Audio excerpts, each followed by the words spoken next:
स्वागत है एक बार फिर से सभी दर्शकों का सचनामा इंडिया प्लस न्यूज में। हाल ही में जयंत चौधरी और अखिलेश यादव की मुलाकात की तस्वीरें लगातार सोशल मीडिया पर धूम मचा रही है।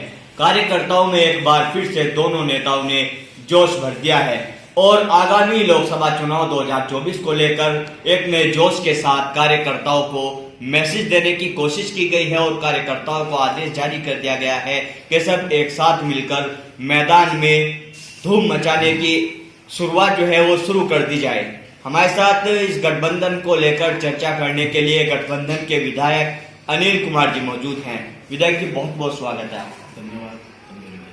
विधायक जी किस तरह से देखते हैं, एक बार फिर से दोनों नेता मैदान में आ गए हैं और कार्यकर्ताओं को कहा गया है कि फिर से तैयारी कर दी जाए। अभी लखनऊ के अंदर दोनों हमारे जो आदरणीय नेता हैं अखिलेश यादव जी, जयंत चौधरी जी, दोनों नेताओं की बात हुई है गठबंधन को लेकर। जैसे आप सब लोगों को विदित है इस बात का कि 7 सीटों पर चर्चा हुई है, 7 सीटों पर राष्ट्रीय लोकदल लड़ेगा, ये बात तय हुई है। अब वो कौन कौन सी सीटें होंगी अभी इस बात का खुलासा ना हुआ है और अभी वो बात जो है वो सीट कौन कौन सी है ये दोनों नेताओं के बीच में बात है जी। अभी इस बात का कोई किसी को जानकारी स्पेसिफिक जानकारी किसी को नहीं है जी। तो आप लोगों की किस तरह की तैयारी है, जिस तरह से दोनों नेताओं ने जो है कार्यकर्ताओं के लिए भी एक संदेश दिया है? देखो, राष्ट्रीय लोकदल की और समाजवादी पार्टी गठबंधन है जी, अब तो कांग्रेस भी है जी। सभी पार्टियों की पूरी तैयारी है जी और जमीन स्तर पर उतर कर तैयारी की जा रही है। लगातार राष्ट्रीय लोकदल के प्रोग्राम जो है जमीनी स्तर पर चल रहे हैं। अभी युवा संसद के रूप में कार्यक्रम मेरठ में बड़ा कार्यक्रम हुआ था पूरे पश्चिम उत्तर प्रदेश का। दूसरी युवा संसद का कार्यक्रम अभी मथुरा में होने जा रहा है 4 तारीख में।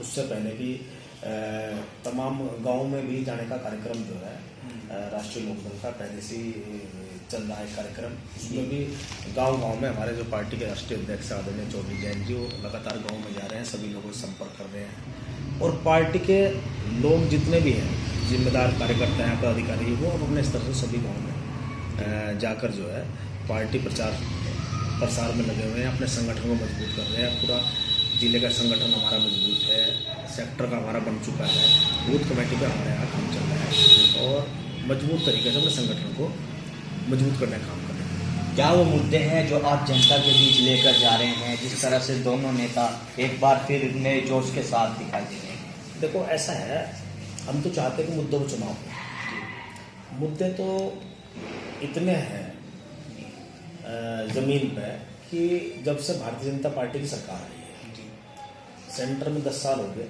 2 महीने बाद चुनाव है, लगभग 7 साल होने को है उत्तर प्रदेश के अंदर। इन सरकारों ने जो वास्तविक मुद्दे हैं जनता के, चाहे वो किसान के मुद्दे रहे हों या युवाओं के रोजगार संबंधित रही हो, मजदूर की मजदूर रही हो, आपसी भाईचारा खत्म करने की बात रही हो, इन सब चीज़ों पे तो भारतीय जनता पार्टी ने कोई काम किया ही नहीं। तो ये यही मुद्दे हैं।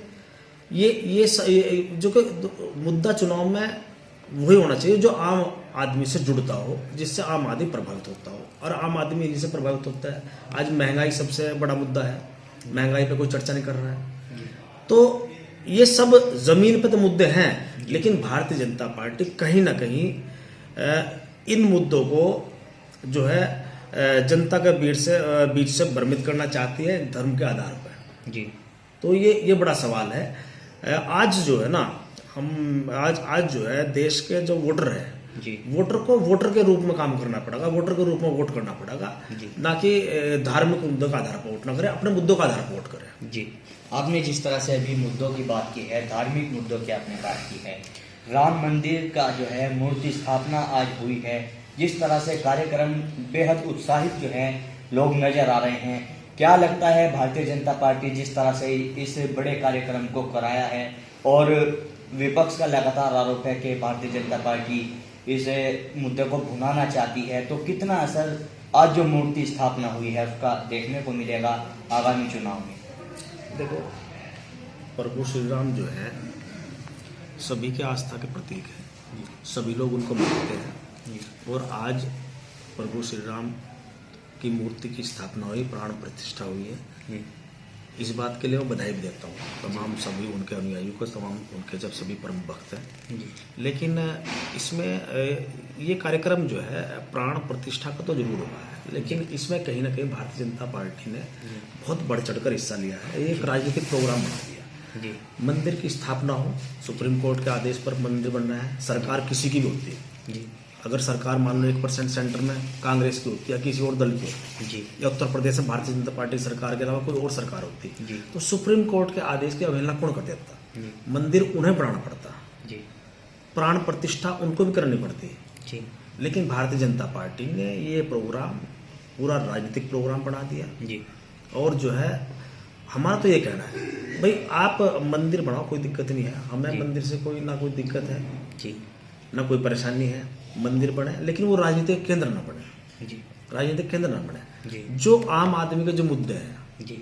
जो महंगाई से परेशान है, किसान अपनी उपज के भाव के लिए परेशान है, युवाओं को रोजगार नहीं मिल रहे, 5 साल में भर्तियां निकाल ली है, जी वो भी अब चुनाव आ जाएगा, 20 में अटक जाएंगे, वो पता नहीं उसके बाद होंगे नहीं होंगे, इस पर सवाल खड़ा है। जी बहुत सारी चीजें जी। हैं। आज युवा तमाम परेशान है, आज भाईचारा हमारा टूट रहा है। आपस जी इस देश में सभी वर्ग के लोग रहते हैं, जी। सभी वर्गों को जो है बराबर का मान सम्मान इस संविधान का दायरे में सब लोगों को मिलता है। तो इससे इन सब मुद्दों पर सरकार को काम करना चाहिए। इन सब मुद्दों से भटकाने के लिए ही जी भारतीय जनता पार्टी हमेशा जब भी चुनाव होता है धर्म की आड़ देती है। जी तो यानी कि आपका कहना है कि धर्म की राजनीति भारतीय जनता पार्टी कर रही है। धर्म की राजनीति नहीं करनी चाहिए, धर्म का कोई स्थान नहीं राजनीति में। जी लोकतंत्र में धर्म का कोई स्थान नहीं है। जी ना ही भारतीय जनता पार्टी का बायलॉज इस बात को कहता कि आप धर्म के आधार पर राजनीति करोगे या धर्म के आधार पर वोट मांगोगे। जी आप अपने काम के आधार पर वोट मांगो, जी। जो आपका पार्टी का बायलॉज कहता है। आप विकास के नाम पर वोट मांगो, आपने कितना विकास किया, कितना काम किया, युवाओं के लिए कितना किया, किसानों के लिए कितना किया, मजदूरों के लिए कितना किया, आपसे जो सर्वधर्म के लोग हैं उनके लिए क्या किया आपने, आपके नीतिगत मामले क्या थे। इन सब मुद्दों पर चुनाव होने चाहिए। जी मंदिर मस्जिद जी या जाति धर्म पे कोई चुनाव नहीं होना चाहिए। जी। आज विपक्ष जो है उसी आवाज को उठाने का काम कर रहा है, क्योंकि जो इस देश में लगभग 80% लोग, गरीब लोग हैं जो रात दिन मेहनत करते हैं, उनको क्या हासिल हो रहा है। आज आप देख लो, यही 80% लोग जब वोटिंग होता है, यही 80% लोग वोट करने का काम करते हैं। ये जो है आंधी हो, तूफान हो, बरसात हो, गर्मी हो कितनी, लेकिन वोट डालते हैं इस उम्मीद के साथ कि हमें जो है निश्चित रूप से कहीं ना कहीं सरकार बनेगी, हमारा कुछ बना होगा। लेकिन जब सरकार बन जाती है तो क्या होता है? सरकार जब बन जाती है तो नीतियां किसके लिए बनती है? उद्योगपतियों के लिए, बड़े बड़े घरानों के लिए नीतियां बनती है। किसान 13 महीने तक दिल्ली बॉर्डर बैठा रहा, क्या किसानों ने मांग की थी? किसान कानून की कोई मांग नहीं। तो ये हमेशा कानून जो है जबरदस्ती थोपने काम करते हैं। सरकार को किसी भी कानून को बनाने से पहले एक अध्ययन करना चाहिए, देखना चाहिए, उससे संबंधित लोगों से बात करनी चाहिए। अभी ट्रांसपोर्टेशन पे कानून आ गया तो वो रोकना पड़ा, तो कई सवाल है। तो ये हमेशा हम तो ये हमारा तो ये कहना भाई आप जो है अपने मुद्दों का आधार पर वोट मांगने का काम करो। विपक्ष में मुद्दों का आधार पर मांगा, आप भी मुद्दों का आधार पर आप धर्म को क्यों बीच में लाते हो? जी मुद्दों की आपने बात की है। जो आपकी विधानसभा बिजनौर लोकसभा में लगती है, पिछली बार गठबंधन था आप लोगों का, तो आप जो क्षेत्रीय सांसद हैं मलूक नागर, आप अपनी विधानसभा में उनको लेकर घूमे और आपकी मेहनत कहीं ना कहीं रंग भी लाई, बहुत अच्छे जो है उनको जीत हासिल यहाँ से हुई। लेकिन आज पुरकाजी विधानसभा जो बिजनौर लोकसभा का हिस्सा है, जनता पीड़ित है, अपने सांसद को देखने के लिए भी जनता जो है तरस रही है। लगातार हम चुनाव कवरेज के लिए गांव में अगर जा रहे हैं तो कहीं ना कहीं आप पे भी सवाल अब जनता खड़े कर रही है। मेरे पास सवाल नहीं खड़े कर सकते। देखो एक बात सुनो, जब जनता मुझे वोट करती है और मुझे जिम्मेदारी मिलती है जी तो मैं 24 घंटे ईमानदारी और निष्ठा से जी। जनता के लिए खड़ा होता हूँ, जी लोगों के लिए खड़ा होता हूँ, उनके दुख में सुख में हर तरह से उनको अपनी जिम्मेदारी का निर्वहन ईमानदारी और निष्ठा से करने का काम करता हूँ। जी मलूक नागर जी बहुजन समाज पार्टी के प्रत्याशी थे, उस समय मैं भी बहुजन समाज पार्टी में था। जी पार्टी प्रत्याशी के नाते मैंने उन्हें लड़ाने का काम किया, मेरा फर्ज है। आज मैं राष्ट्रीय लोकदल में हूँ, जी तो जो भी गठबंधन का प्रत्याशी आएगा जी तो उसके लिए काम करना मेरी जिम्मेदारी है जी कि मैं अपने प्रत्याशी को, अपने नेता के हाथों को मजबूत करने का काम करूं। जी। तो वो मैंने किया, मैंने अपना धर्म निभाया। जी अब बनने के बाद में बनने वाला व्यक्ति अपना दायित्व का निर्वहन कितना करता है जी वो उसके ऊपर बात है। उसका सवाल अनिल पर खड़ा नहीं हो सकता। जी मुझे कोई व्यक्ति ये नहीं कह सकता कि आप क्षेत्र में नहीं आते। मैं लगातार क्षेत्र में रहने वाला व्यक्ति हूँ, हर समय लोगों को दुख सुख में खड़ा रहता हूँ। जी। अभी आपने कहा है कि मैं राष्ट्रीय लोकदल में कार्यकर्ता, इस बात को लेकर आप दो विधायक ऐसे हो गठबंधन के जिनको कार्यकर्ता कंफ्यूजन में है, राष्ट्रीय लोकदल के भी और समाजवादी पार्टी के भी।